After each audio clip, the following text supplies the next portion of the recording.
आज हम देखेंगे कॉन्फॉर्मेशंस ऑफ एसाइक्लिक सिस्टम्स। ठीक है, एसाइक्लिक सिस्टम मतलब एसाइक्लिक मॉलिक्यूल्स। जैसे हमने साइक्लोहेक्सेन पढ़ा था, वो एक साइक्लिक मॉलिक्यूल था। साइक्लोप्रोपेन होता है साइक्लिक मॉलिक्यूल, ये एसाइक्लिक मॉलिक्यूल्स हैं। दैट मीन्स स्ट्रेट चेन्स हैं, साइकिल नहीं है। और कॉन्फॉर्मेशंस का मतलब क्या होता है, कॉन्फ़िगरेशन का मतलब क्या होता है, बहुत सारे लोगों ने आपने 12th में भी पढ़ा है। 11th से हम ये पढ़ रहे हैं हाइड्रोकार्बन से। ठीक है, conformations of butane, conformation of ethane, staggered, eclipsed, बहुत से लोग इस चीज़ से इंट्रोड्यूस्ड होंगे पहले ही। अब देखिए, इसके बेसिस पे IIT जैम में एक 2016 में क्वेश्चन आया है, वो हमें पढ़ना है।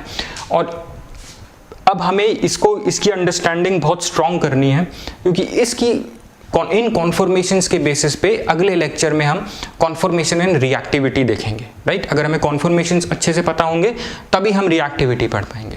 Right, now let's start. देखिए, सबसे पहले एसाइक्लिक सिस्टम मतलब जो मॉलिक्यूल्स इस तरह के होते हैं, स्ट्रेट चेन। जैसे ये क्या है, ये है आपका इथेन मॉलिक्यूल। ये मॉलिक्यूल हम एक पढ़ेंगे।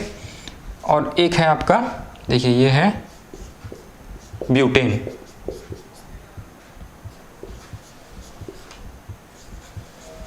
CH2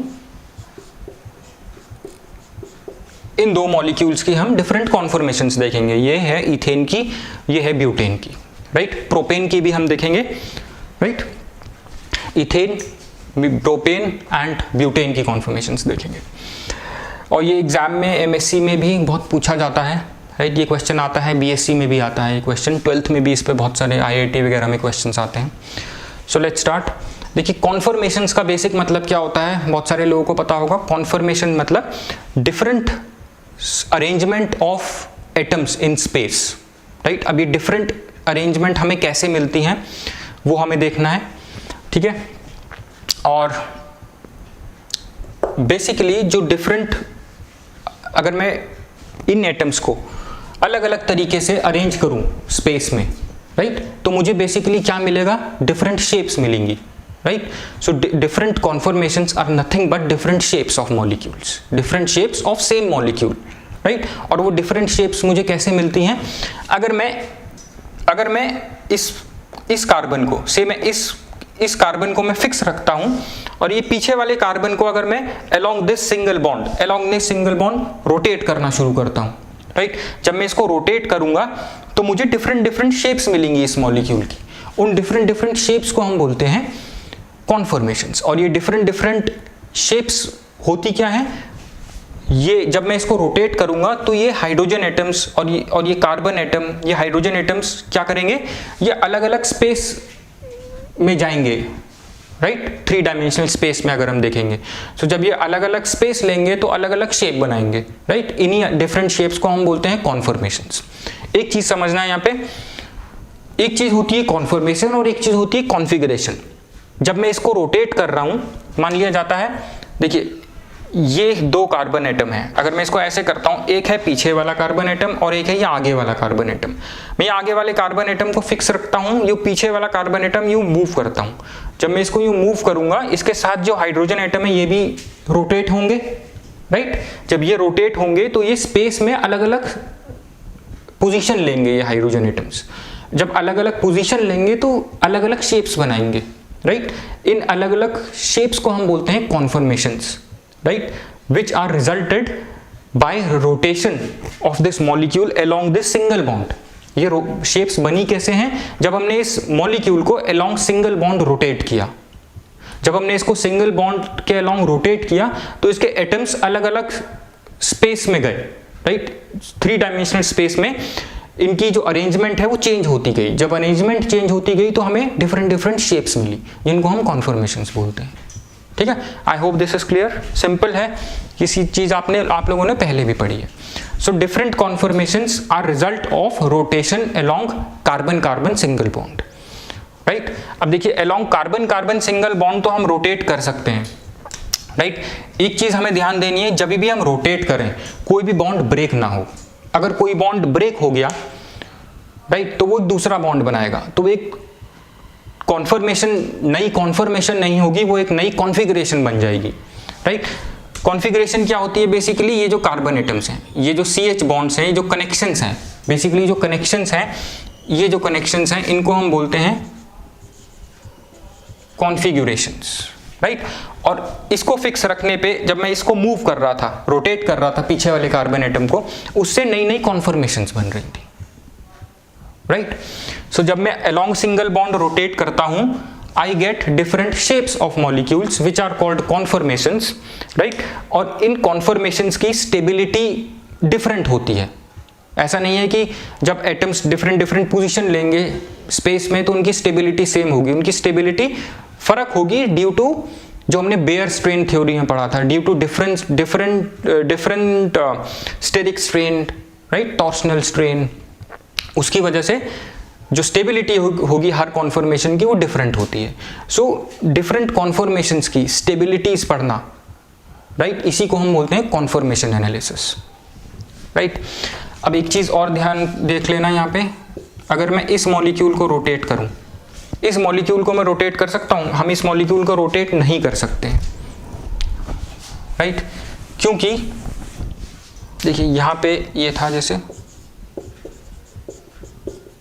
देखिए यहाँ पे एक बॉन्ड आपको ध्यान हो, अगर ये ऐसे बना था पाई बॉन्ड, राइट, इथेन की जो कॉन्फ़िगरेशन थी, और एक बना था बॉन्ड ऐसे pi bond side wise overlapping से, ये है सिग्मा बॉन्ड, और इन साइड वाइज ओवरलैपिंग से जो बॉन्ड बना था वो था पाई बॉन्ड। सो इस डबल बॉन्ड में एक सिग्मा बॉन्ड है, एक पाई बॉन्ड है। अब जब अगर मैं इस अलोंग दिस डबल बॉन्ड इसको मैं रोटेट करूंगा तो ये पाई बॉन्ड ब्रेक हो जाएगा, और मैंने आपको यहाँ पे बताया ऐसा कोई भी बॉन्ड ब्रेक नहीं होना चाहिए। अगर ये बॉन्ड ब्रेक हो गया तो इसकी डिफरेंट कॉन्फ़िगरेशन बन जाएगी एटम की, ठीक है। सो वाइल रोटेटिंग, अगर मैं सिंगल बॉन्ड से रोटेट करता हूँ, अलोंग सिंगल बॉन्ड किसी मॉलिक्यूल को रोटेट करता हूँ तो उसकी कॉन्फ़िगरेशन सेम रहती है, लेकिन अगर मैं अलोंग डबल बॉन्ड रोटेट करता हूँ तो इसकी कॉन्फ़िगरेशन चेंज हो जाती है, बॉन्ड ब्रेक हो जाता है। यहाँ पे बॉन्ड ब्रेक नहीं होता है, इसलिए along double bond rotation is restricted, along double bond rotation नहीं होती है, इट इज रेस्ट्रिक्टेड। और यहाँ पे along single bond rotation is free, यहाँ पे हम रोटेट कर सकते हैं हल्की एनर्जी लगा के, राइट। यहाँ पे अगर हमें रोटेट करना भी है तो ज़्यादा एनर्जी देनी पड़ेगी, right. That is why rotation along double bond is restricted, along single bond molecule can be rotated, right. I hope ये समझ में आ गया। अब हम देखते हैं, जब मैं इस कार्बन एटम को फिक्स रखूंगा, राइट, ये आगे वाले को फिक्स रखूंगा और पीछे वाले को रोटेट करूंगा, तो कॉन्फर्मेशंस मुझे कैसे कैसे मिलेंगी, ठीक है। और इन कॉन्फर्मेशंस को हम न्यूमैन प्रोजेक्शन फॉर्मूला में देखते हैं, राइट। न्यूमैन प्रोजेक्शन फॉर्मूला है ये सारे, ये आप लोगों को पता होगा। देखिए चलो अब स्टार्ट करते हैं। देखिए मैंने आगे वाला ये जो कार्बन है ये फ्रंट कार्बन दिखाता है, ये जो कार्बन है सेंटर पे ये फ्रंट कार्बन दिखाता है। इस फ्रंट कार्बन से, जैसे ये इथेन का मॉलिक्यूल था ना, ये पीछे वाला कार्बन है और ये आगे वाला, इसकी जो तीन बॉन्ड्स हैं ये रही, एक ये रहा हाइड्रोजन, एक ये रहा, एक ये रहा, इसका ये फ्रंट कार्बन है। अब देखिए ये पीछे वाला कार्बन ये इसके पीछे है, इसीलिए आपको ये वाला कार्बन दिख नहीं रहा है, राइट। पीछे वाले कार्बन के जो तीन हाइड्रोजन है वो रेड में है, राइट। ये रेड में जो हाइड्रोजन है ये रेयर कार्बन एटम के हैं, इसके ये है आपका front carbon atom. I hope this is clear. अब देखिए इसको फ्रंट वाले को मैं फिक्स रखूंगा और ये पीछे वाले को मैं रोटेट करूंगा अलोंग दिस सिंगल बॉन्ड। जब ये ऐसे रोटेट होगा, अब देखिए ये अलग अलग, ये हाइड्रोजन अब अलग अलग पोजीशंस पे जाएगा इन 3 डायमेंशंस, राइट, और अलग अलग शेप्स बनाएगा। अब ये हाइड्रोजन यहाँ है, अब जब ये हाइड्रोजन यहाँ होगा तो अलग शेप बनेगी, जब ये हाइड्रोजन यहाँ आ जाएगा तो एक अलग शेप बनेगी। इन डिफरेंट शेप्स को हम बोलते हैं conformations, right.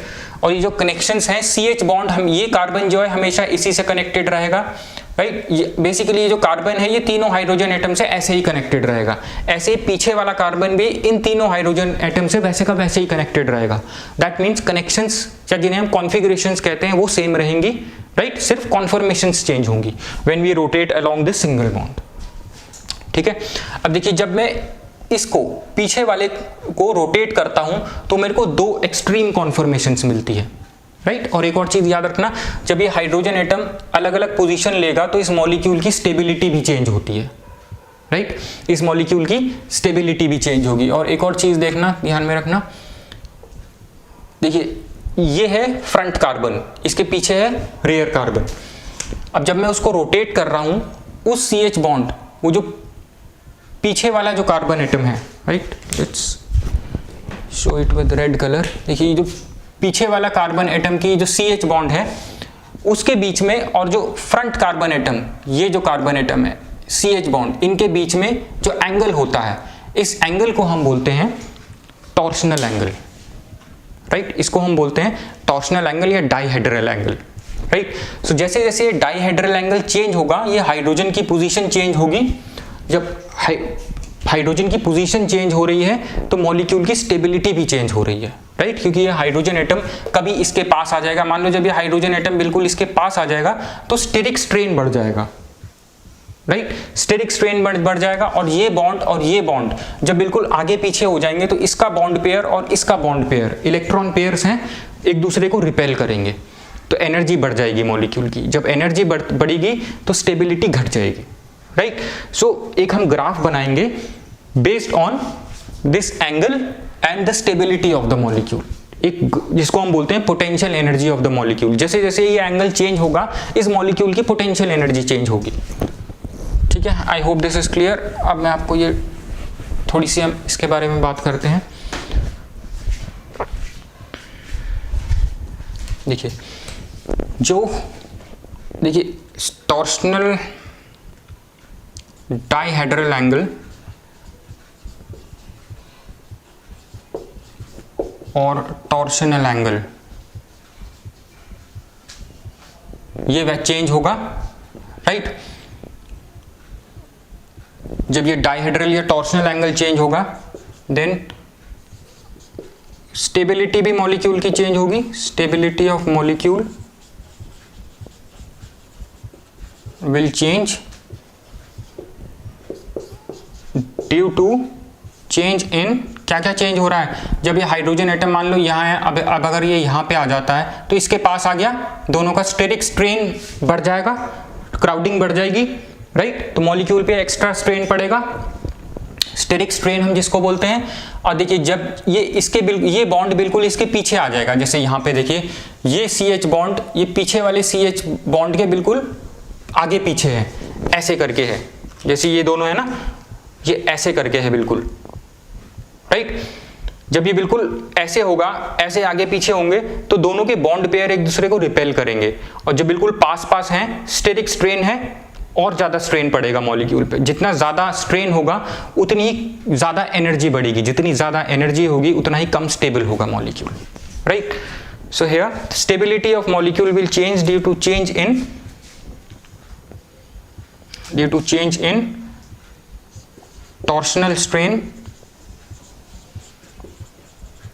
torsional strain which is due to, लिख देता हूं, ड्यू टू बॉन्ड पेयर। कौन सी बॉन्ड पेयर? CH फ्रंट और रेयर वाली CH बॉन्ड जो उनके बीच में। एंड स्टेरिक स्ट्रेन मतलब स्टेरिक स्ट्रेन होता है due to size of atoms, ठीक है। अब देखिए एक, अगर मैं इसको रोटेट करता हूं इस मॉलिक्यूल को बाय 60 डिग्री, इसको अगर मैं 60 डिग्री से मूव करता हूं तो ये CH बॉन्ड और ये CH बॉन्ड बिल्कुल आगे पीछे हो जाती है, राइट। सो वहां पे आपका torsional strain due to bond pair भी ये मैक्सिमम होगा, क्योंकि ये जब ये दोनों आगे पीछे आ जाएंगे, पास पास आ गए बिल्कुल एक दूसरे को, रिपेल करेंगे एक दूसरे को, राइट। तो मॉलिक्यूल की स्टेबिलिटी कम होगी। रिपल्सिव फोर्सेस क्या करती है? मॉलिक्यूल को अनस्टेबल बना देती हैं, राइट। और हाइड्रोजन एक दूसरे के बिल्कुल पास पास है, यहाँ देखो, तो इससे स्टेरिक स्ट्रेन भी पड़ेगा मॉलिक्यूल पे। सो मैक्सिमम स्ट्रेन है इस पोजीशन पे। इस पोजीशन को हम बोलते हैं एक्लिप्स्ड पोजीशन। एक्लिप्स्ड वर्ड आता है सोलर एक्लिप्स से। सोलर एक्लिप्स में क्या होता है, जो आपका मून होता है वो सन को पूरा ढक देता है, ऐसे ही ये आगे वाली बॉन्ड पीछे वाली बॉन्ड को पूरा ढक दे रही है, ऐसे करके, राइट। एक्चुअल में ये CH बॉन्ड, जो H है आपको दिखता नहीं है, सिर्फ आपको शो करने के लिए इस तरह से बनाया है। यहाँ पे जो इनके बीच का एंगल है, दोनों के बीच का, ये जो एंगल है दोनों के बीच का वो है 0 डिग्री, राइट। बिल्कुल ऐसे है एक दूसरे के पीछे। अब जैसे जैसे ये इधर को आएगा, अब इन दोनों के बीच का एंगल बढ़ने लग जाएगा, राइट। सो एक्लिप्स्ड कॉन्फॉर्मेशन इज जब आगे की बॉन्ड पीछे की बॉन्ड को बिल्कुल एक्लिप्स कर देगी, बिल्कुल कवर कर देगी, like moon covers sun in solar eclipse, right, when viewed from earth, right, ऐसे होता है। उसी से इसका नाम एक्लिप्स पड़ा है, एक्लिप्स्ड कॉन्फॉर्मेशन। ऐसे ही जब देखिए ये अब ये देखिए इसके अगर मान लो ये इधर को मूव होती है, ये पीछे वाली बॉन्ड ऐसे ऐसे मूव करती है, तो अलग अलग कॉन्फॉर्मेशन बन रहे हैं। एक टाइम पे इन दोनों के बीच का एंगल जो डाइहेड्रल एंगल था शुरू में मैंने जो बोला था, इनके बीच का एंगल 60 डिग्री हो जाता है। जब 60 डिग्री एंगल होगा तो मुझे कॉन्फॉर्मेशन जो मिलेगी वो स्टैगर्ड कॉन्फॉर्मेशन होगी। स्टैगर्ड कॉन्फॉर्मेशन में जो आपका डाइहेड्रल एंगल है वो होगा 60 डिग्री। 60 डिग्री है ये एंगल, यहाँ पे है 0 डिग्री एंगल। तो यहाँ पे जो मॉलिक्यूल की स्टेबिलिटी है वो मैक्सिमम होगी। वो इसलिए क्योंकि बॉन्ड का डिस्टेंस मैक्सिमम है स्टैगर्ड कॉन्फॉर्मेशन में। तो CH बॉन्ड पेयर का जो रिपल्जन होगा वो मिनिमम होगा। डिस्टेंस हाइड्रोजन एटम्स के बीच में मैक्सिमम है, सो स्टेरिक स्ट्रेन मिनिमम होगा, राइट। स्टेरिक स्ट्रेन भी मिनिमम है, बॉन्ड पेयर का रिपल्जन भी मिनिमम है। दैट मीन्स एनर्जी यहाँ पे मॉलिक्यूल की मिनिमम है, right. Minimum energy means maximum stability. तो ये स्टेबल, मोस्ट स्टेबल मॉलिक्यूल है, ये मोस्ट स्टेबल कॉन्फॉर्मेशन है, और ये लीस्ट स्टेबल कॉन्फॉर्मेशन है, राइट। और इस कॉन्फॉर्मेशन से इस कॉन्फॉर्मेशन में जाने के लिए हमें कुछ एनर्जी लगानी पड़ती है। क्यों? क्योंकि ये जो कॉन्फॉर्मेशन है मोस्ट स्टेबल है और ये लीस्ट स्टेबल है, राइट। जो इन दोनों के बीच में जो एनर्जी लगानी पड़ती है उसको हम बोलते हैं रोटेशनल बैरियर, राइट। क्या बोलते हैं हम? Rotational barrier. So rotational barrier क्या होती है? एनर्जी होती है so that we can go from this conformation to this conformation, right. अब ऐसे ही बिल्कुल है इसकी कॉन्फॉर्मेशन, थोड़ी ज्यादा कॉन्फॉर्मेशन हैं क्योंकि इसमें मिथाइल ग्रुप्स हैं, ब्यूटेन की कॉन्फॉर्मेशन, ठीक है। अब हम जल्दी से देखते हैं, पहले हम इसका फटाफट से डायग्राम देख लेते हैं, पोटेंशियल एनर्जी डायग्राम, राइट। जैसे जैसे मैं एंगल चेंज कर रहा था बॉन्ड पेयर और स्टेरिक स्ट्रेन में चेंज आ रहा था, टॉर्शनल स्ट्रेन और स्टेरिक स्ट्रेन में चेंज आ रहा था, जिसकी वजह से मॉलिक्यूल की स्टेबिलिटी वैरी कर रही थी। अब देखिए 0 डिग्री पे क्या है? एक्लिप्स्ड कॉन्फॉर्मेशन।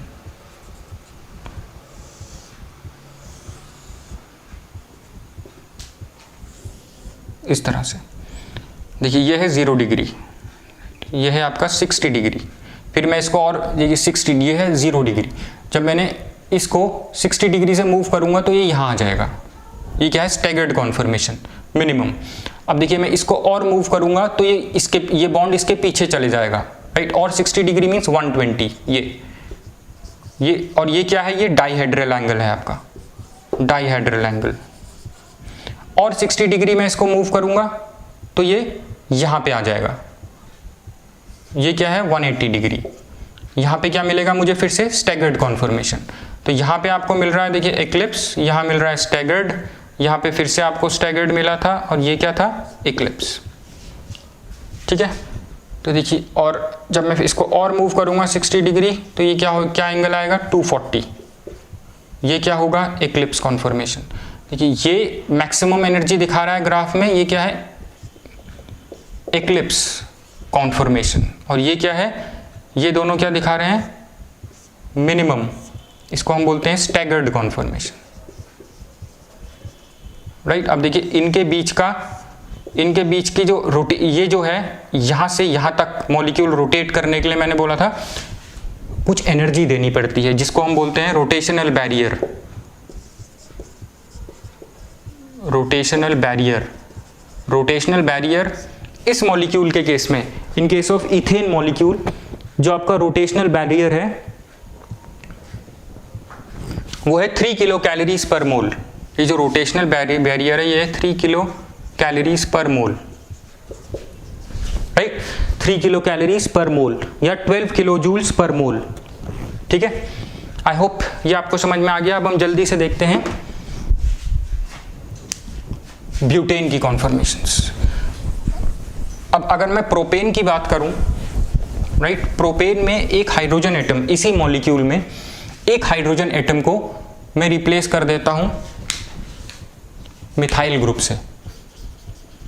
यह है, ये प्रोपेन का फॉर्मूला क्या होता है, CH3, right. So now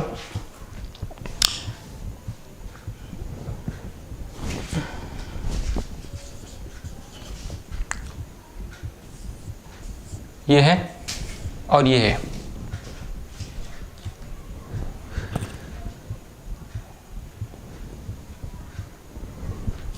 right. अगर हम इसको ऐसे लिखेंगे तो देखिए CH, ये CH2,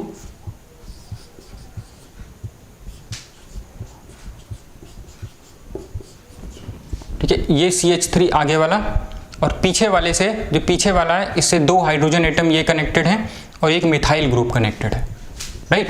अब देखिए इसकी कॉन्फर्मेशन इसी तरीके से होंगी, ये वाला क्या होगा, स्टैगर्ड, और ये वाला होगा eclipsed, right. I hope this is clear. इसमें ज़्यादा नहीं है, हमें अब ज़्यादा पढ़ना है थोड़ा ब्यूटेन में, प्रोपेन में ज़्यादा नहीं है, बस इसी तरह से आपको प्रोपेन का दिखाना है। अब देखिए अगर मैं ब्यूटेन देखूं तो ब्यूटेन हम कैसे लिखते हैं, देखिए CH3, CH2, CH2, CH3, 1 2 3 4, C2C3 along C2C3 हम इसको मॉलिक्यूल को रोटेट करेंगे, क्योंकि हमें यहाँ पे सिमेट्रिकल कॉन्फर्मेशंस मिलती हैं, इसलिए इस पे रोटेट करना ठीक है, ठीक है। अब देखिए अगर हम इसको रोटेट करते हैं इस तरह से along C2C3, इसको हम रोटेट करते हैं। अब देखिए पहले इसका ये देख लीजिए, इसमें भी देखिए यही है फ्रंट और रियर।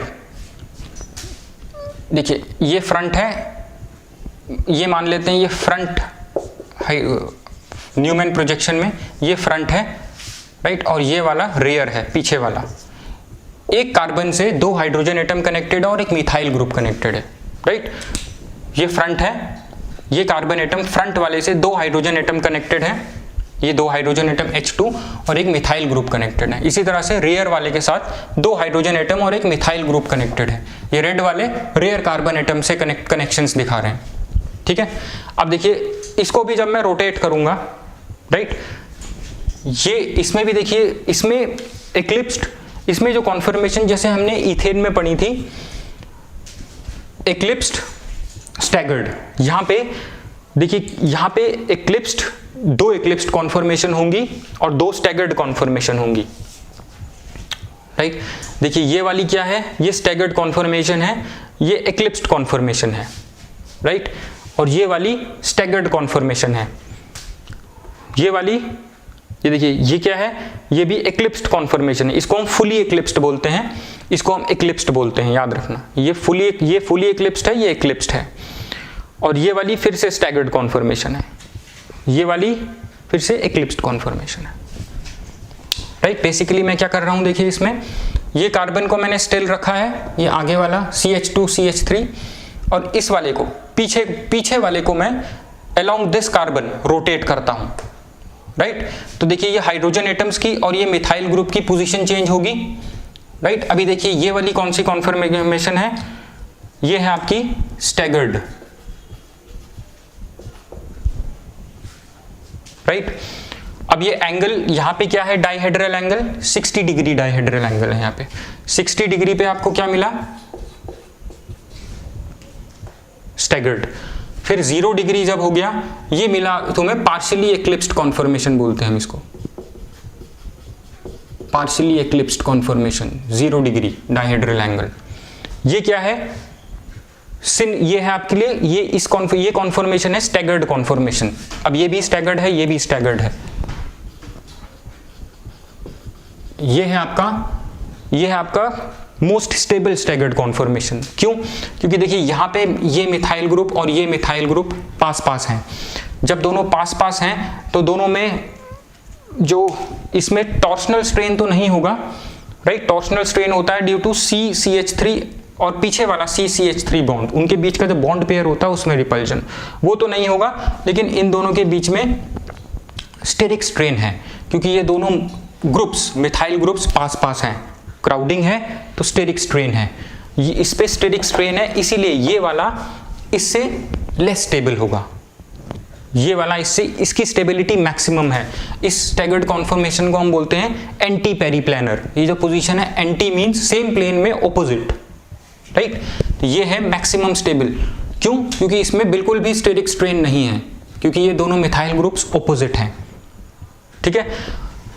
और कौन सा है? ये वाला, ये भी सेम है, ये दोनों सेम है ऑलमोस्ट, इसमें भी स्टेरिक स्ट्रेन है, राइट। सो 60 डिग्री, यहाँ पे भी 60 डिग्री है एंगल, 60 डिग्री वाले जो भी इसमें स्टैगर्ड कॉन्फॉर्मेशन है, इनको हम बोलते हैं गॉश कॉन्फॉर्मेशंस। गॉश कॉन्फॉर्मेशंस में जो मिथाइल ग्रुप्स हैं वो एडजेसेंट हैं, और ये है anti staggered conformation. Anti conformation में मिथाइल ग्रुप ऑपोजिट है, right. I right it over here. Staggered conformation में देखिए, स्टैगर्ड आपकी लिख लेना ऐसे ही आसान पड़ेगा। एक होगी गॉश, ये गॉश आगे आप बहुत पढ़ेंगे, गॉश ब्यूटेन इंटरैक्शंस करके, राइट। गॉश में क्या होगा? मिथाइल ग्रुप्स आर एडजेसेंट, और ये क्या है आपकी? ये है एंटी स्टैगर्ड कॉन्फॉर्मेशन, इसको हम एंटी पेरीप्लानर बोलते हैं, इस वाले को एंटी पेरीप्लानर। इसमें क्या है? मिथाइल ग्रुप्स आर ऑपोजिट, ये लिख लो ऐसे ही, राइट। और इस वाले को हम, ये जो गॉश वाले हैं, इसको हम सिनक्लिनल भी बोलते हैं, राइट। इसको हम सिनक्लिनल भी बोलते हैं। इसमें ये याद रखना, इसकी जो एनर्जी है वो ज्यादा होती है, ये लेस स्टेबल होता है गॉश वाला compare to this anti periplanar, this staggered conformation. क्यों? क्योंकि इसमें मिथाइल ग्रुप पास पास हैं, सो यहाँ पे क्या है? स्टेरिक स्ट्रेन है, लेकिन यहाँ पर स्टेरिक स्ट्रेन नहीं है, क्योंकि मिथाइल ग्रुप्स मैक्सिमम डिस्टेंस पे हैं एक दूसरे से, right. I hope this is clear. अब आ जाते हैं हम एक्लिप्स कॉन्फॉर्मेशन पे, जितनी भी एक्लिप्स कॉन्फॉर्मेशंस हैं।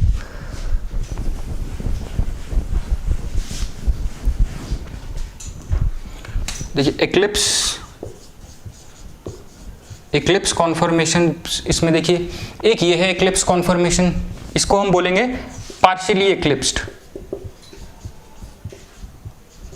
पार्शियली एक्लिप्स्ड, पार्शियली एक्लिप्स्ड ये इसलिए है क्योंकि मिथाइल ग्रुप और हाइड्रोजन एक दूसरे के पास पास आ रहे हैं। मिथाइल ग्रुप और हाइड्रोजन का साइज छोटा होता है, तो थोड़ी सी स्टेरिक स्ट्रेन कम है।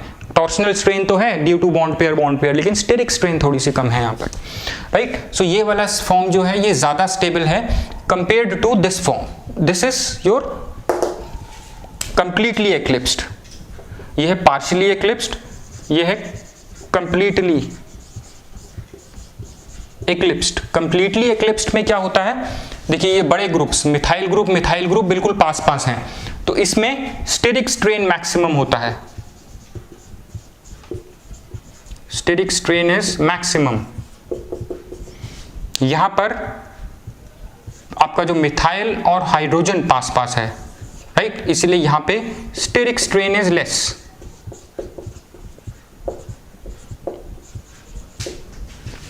राइट।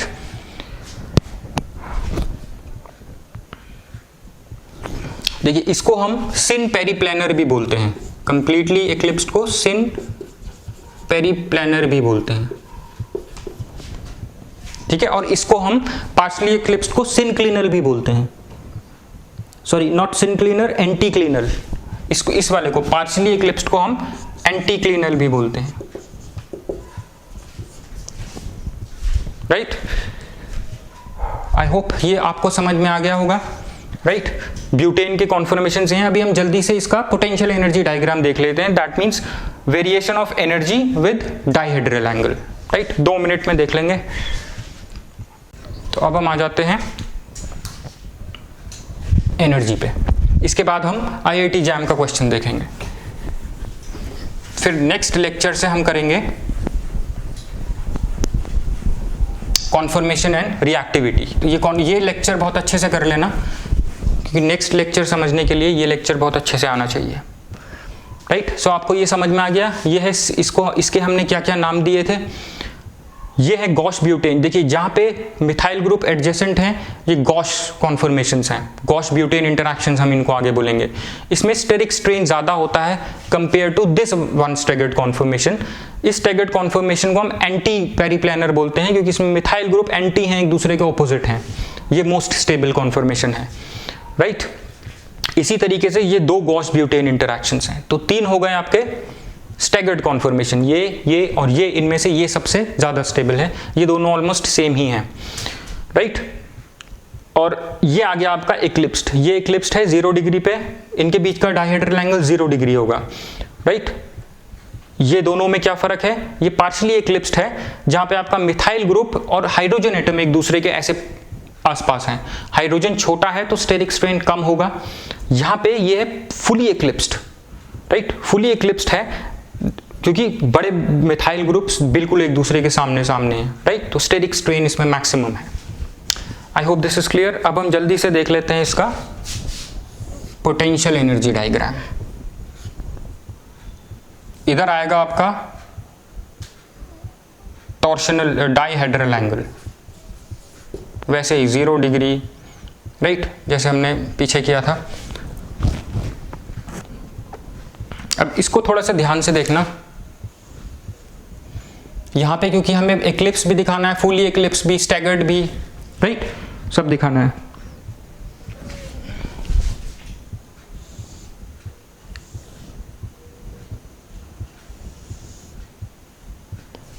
राइट, देखिए मैंने ग्राफ ये बिल्कुल ये थोड़ा सा नीचे लेके गया हूं मैं।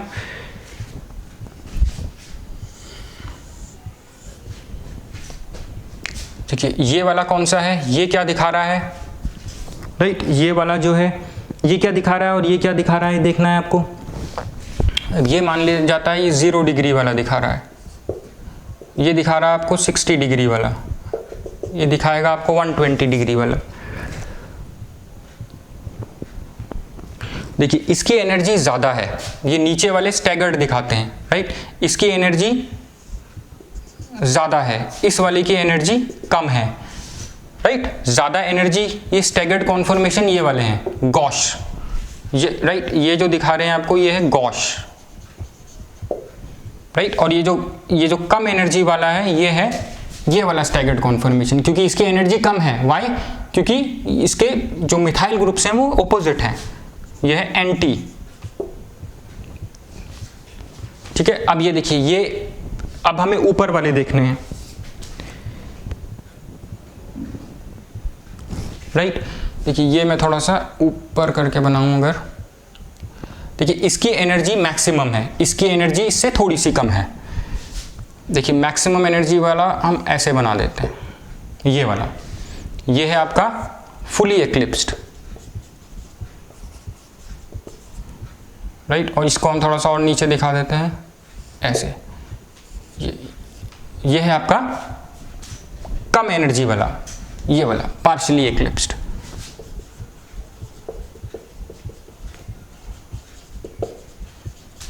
Right. I hope this is clear. ये पीक्स एनर्जीज दिखाती हैं, टॉप और इसका बॉटम, और ये जो ऊपर वाली होती है ये क्या है, ये ट्रांजिशन स्टेट्स होती हैं मैक्सिमम एनर्जी वाली, ठीक है। तो ये आपको ये पोटेंशियल एनर्जी डायग्राम इसका अच्छे से समझ लेना। अब जल्दी से हम देख लेते हैं क्वेश्चन जो IIT जैम में आया था 2016 में। मोस्ट स्टेबल कॉन्फॉर्मेशन पूछी गई थी, उसमें कौन सी है।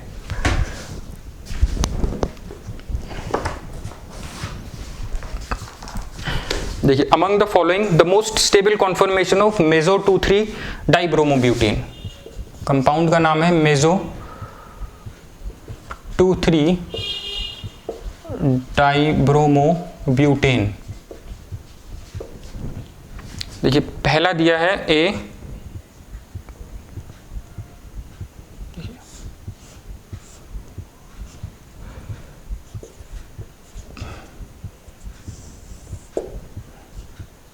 ये न्यूमैन प्रोजेक्शंस दे रखे हैं इसके अलग अलग।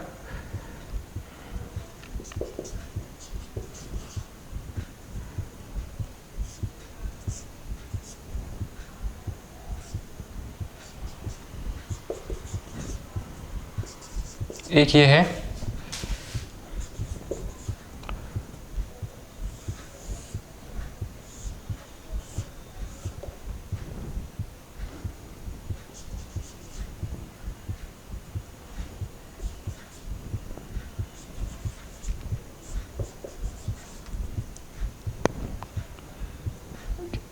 ये हाइड्रोजन है, ये है आपका Br, राइट। इसमें हमें मोस्ट स्टेबल कॉन्फर्मेशन बतानी है, ये बेस्ड ऑन जो हमने अभी पढ़ा है।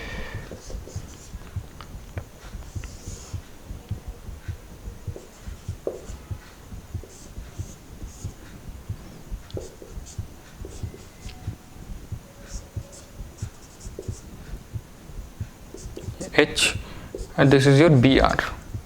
D, ये क्वेश्चन है आपका IIT जैम 2016 का।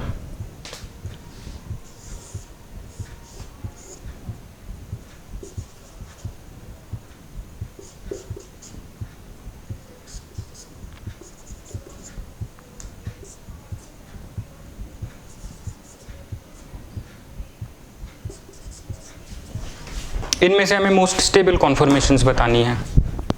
देखिए यहाँ पर ये मिथाइल ग्रुप इसके पास है, ये मिथाइल ग्रुप इसके पास है, स्टेरिक स्ट्रेन होगा। यहाँ पर भी ये मिथाइल और ब्रोमाइड पास पास हैं, स्टेरिक स्ट्रेन होगा। यहाँ पर भी मिथाइल और ये पास पास हैं, स्टेरिक स्ट्रेन होगा। अब ये कॉन्फर्मेशन देखो, ये कॉन्फर्मेशन कुछ इससे मिलती है, ब्यूटेन के एंटी पेरीप्लानर से। Methyl group opposite, minimum steric strain. ये Br ऑपोजिट हैं, ये Me ऑपोजिट है, तो ये मोस्ट स्टेबल कॉन्फर्मेशन है। This one is most stable conformation, right. आसान क्वेश्चन था ये पूरा। हमें एक कॉन्फर्मेशंस पता हो तो हम ऐसे क्वेश्चन इजीली कर सकते हैं। नेक्स्ट लेक्चर में हम देखेंगे कॉन्फर्मेशन एंड रिएक्टिविटी। थैंक्स।